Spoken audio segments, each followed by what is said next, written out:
My beloved brethren and sisters, 150 years ago, the prophet Joseph Mis amados hermanos y hermanas, hace 150 años, el profeta José Smith organizó la Escuela de los Profetas, la cual tenía por objeto preparar a miembros selectos del sacerdocio para predicar el Evangelio de Jesucristo a todo el mundo. A falta de un templo, la primera escuela de los profetas funcionó en un pequeño cuarto de la casa del obispo Newell K. Whitney. Brigham Young, que fue uno de los primeros participantes de dicha escuela, describió una escena que se repetía allí frecuentemente. Los hermanos llegaban a ese lugar, desde cientos de kilómetros de distancia, para asistir a la escuela en un cuarto que no medía más de 3 por 4 metros.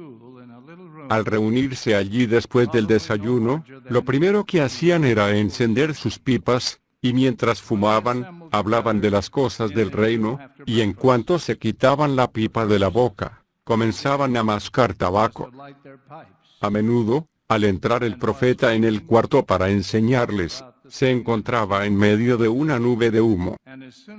Eso y las quejas de su esposa, que tenía que limpiar el piso, hicieron pensar al profeta en el asunto, y preguntar al Señor con respecto al uso del tabaco por parte de los élderes. En respuesta a esa pregunta del profeta, el Señor le dio una revelación en casa de los Whitney, la cual se conoce como la palabra de sabiduría.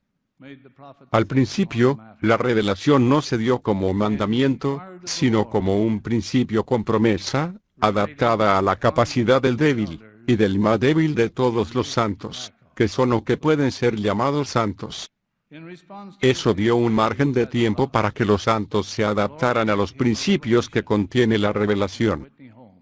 Cuando me encontraba en mi primera misión en Gran Bretaña, en 1922, algunas hermanas tenían dificultades para dejar el té.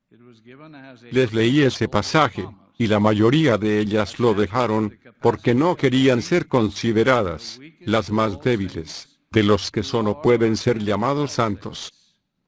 En 1851, el presidente Brigham Young propuso ante la Conferencia General de la Iglesia que todos los santos hicieran el convenio formal de observar la palabra de sabiduría. La proposición fue aceptada unánimemente por los miembros de la Iglesia. Desde entonces, la revelación ha sido un mandamiento para todos los santos. La palabra de sabiduría es una de las características distintas y reconocidas de los miembros de la Iglesia. En general, quienes no son de nuestra fe, reconocen que los buenos miembros se abstienen del tabaco, el café, el té y todas las bebidas alcohólicas. Estudios científicos han confirmado que entre los santos de los últimos días, hay un bajo índice de enfermedades cardíacas, de cáncer, y de otras enfermedades por motivo de su observancia de la palabra de sabiduría. Esos estudios han demostrado que al guardar este mandamiento, no solo se alargará la vida, sino que la calidad de la vida será mejor. La palabra de sabiduría es una de las evidencias de la inspiración del llamamiento profético de José Smith. Permítanme decir por qué. Hace varios años, un investigador dio un testimonio acerca de José Smith. Dijo que la palabra de sabiduría había sido la revelación que más le atrajo a investigar la Iglesia. Es imposible, dijo, que José Smith haya podido saber lo que sabemos ahora en el mundo de la medicina, sobre los efectos dañinos del tabaco, el alcohol, el té y el café. Sin embargo, todo eso lo ha comprobado la ciencia médica. Dijo que eso había sido el principio de su seria investigación del Evangelio, dado que dedujo que si José Smith pudo ser tan exacto sobre un asunto, que la ciencia médica confirmó más de 100 años después, el resto de las enseñanzas de la Iglesia merecían ser investigadas. Así lo hizo, y ahora es miembro de la Iglesia. Uno de los principios del Evangelio que todos los jóvenes de la Iglesia deben comprender es este: Dios, nuestro Padre Celestial, gobierna a sus hijos por medio de leyes, las cuales ha instituido para nuestra perfección. Si obedecemos sus leyes, recibiremos las bendiciones correspondientes a ellas. Si no las obedecemos, recibiremos las consecuencias. La palabra de sabiduría es una ley, un principio con promesa. Si obedecemos lo que estipula la ley, recibiremos su beneficio. Si no lo hacemos, recaerán sobre nosotros las consecuencias temporales y espirituales. ¿Cuáles son las condiciones de la ley que se conoce como la palabra de sabiduría? En la revelación se prescribe la abstención de las sustancias y las bebidas dañinas con estas palabras: los licores, o sea, las bebidas alcohólicas y perjudiciales, no son para el vientre. El tabaco no es para el cuerpo, y no es bueno para el hombre. Las bebidas calientes, concretamente el té y el café, no son para el cuerpo. Los alimentos que son buenos para el hombre se describen como sigue: toda hierba saludable para la constitución, naturaleza y uso del hombre. Cada hierba en su sazón y cada fruta en su sazón. La carne de las bestias y de las aves del cielo, deben usarse limitadamente. Se ha dispuesto todo grano para el uso del hombre, como el sostén de la vida. Todo grano es bueno para alimentar al hombre, así como también el fruto de la vid.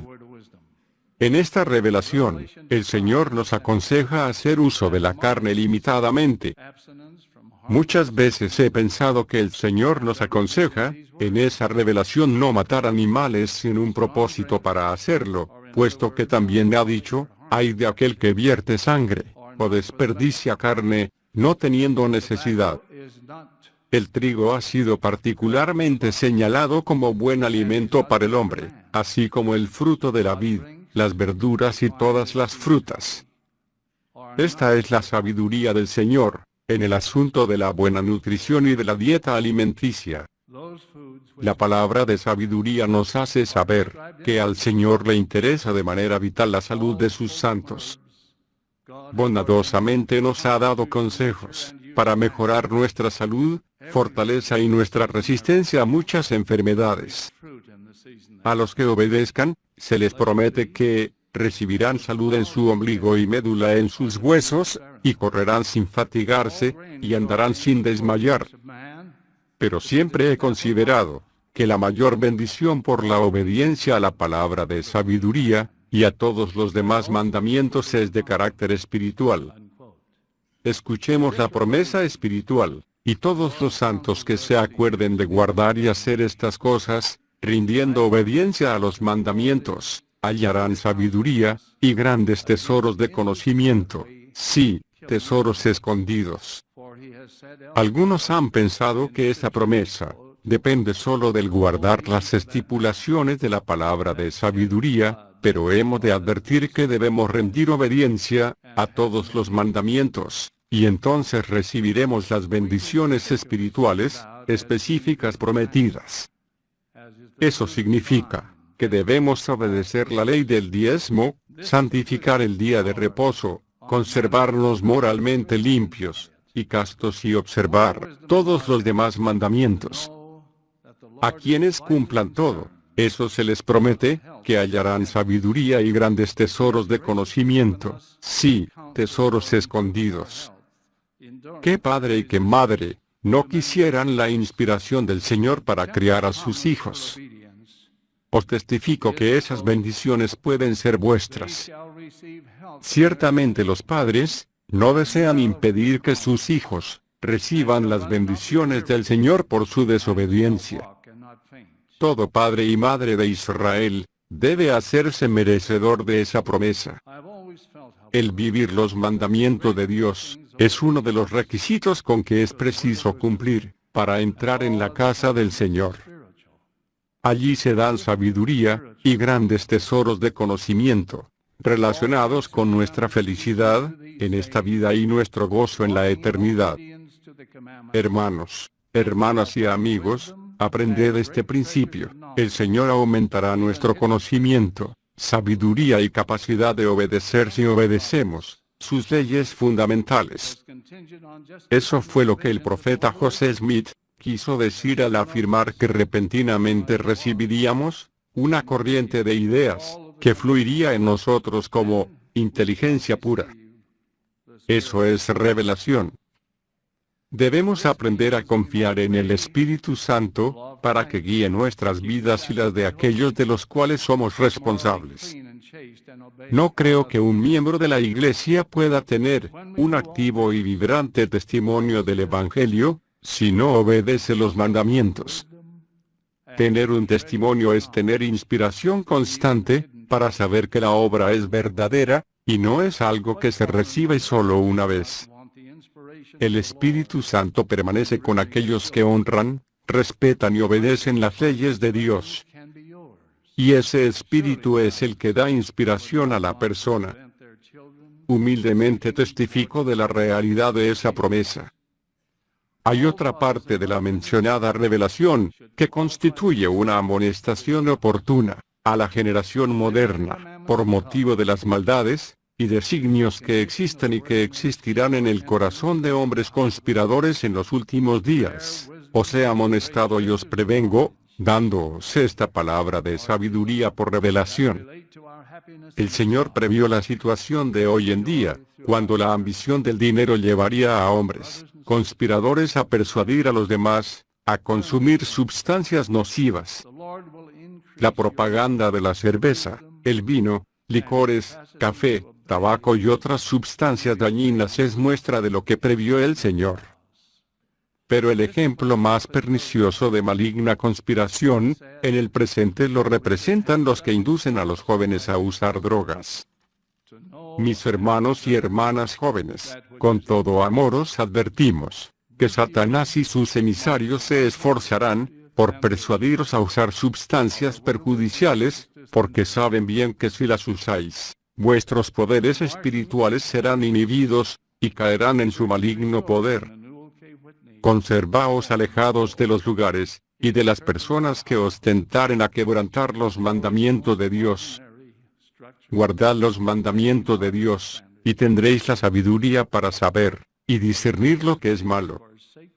Este año señala el sesquicentenario de la palabra de sabiduría en esta dispensación. Como símbolo de este aniversario, la Iglesia está restaurando la tienda de Neuelka Whitney en Kirtland, Ohio, que es un edificio sencillo al lado de los modernos, pero es el lugar donde se recibieron sagradas revelaciones de Dios. 150 años han confirmado científicamente la palabra de sabiduría como una fórmula para la buena salud. La experiencia de 150 años, en que los santos han vivido dicha ley, también ha confirmado que Dios cumple sus promesas espirituales a sus santos. Ruego, que como santos de Dios, guardemos todos sus mandamientos, que seamos puros y dignos para que podamos tener la inspiración constante del Espíritu Santo. Distingámonos como pueblo, por nuestra obediencia a las leyes de Dios. Ha llegado la alborada de un nuevo día para Kirtland. Hace pocos años, dirigí la ceremonia de la palada inicial del primer centro de reuniones que se construiría en Kirtland desde la dedicación del primer templo en 1836. Recientemente regresé a ese lugar y dediqué un hermoso edificio nuevo. Después de la dedicación, participamos en una recepción especial, a la que concurrieron 58 personas, que no eran miembros de la iglesia, descendientes de los primeros santos de Kirtland. Al presente, algunas de esas personas ya se han bautizado y otras se están preparando para hacerlo.